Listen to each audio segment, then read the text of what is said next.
আসসালামু আলাইকুম সম্মানিত ভিউয়ার্স। এই যে আমার মরিচ ক্ষেত মালচিং পদ্ধতিতে আমি এই মরিচটা করছিলাম।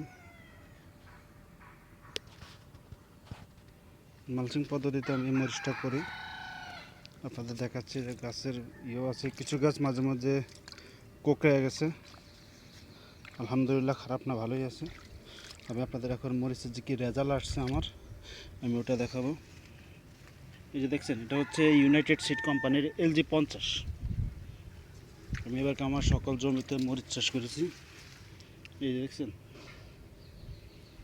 LG50 জাতের মরিচ, এটা ইউনাইটেড সিড। এই যে দেখতে পারেন মরিচ,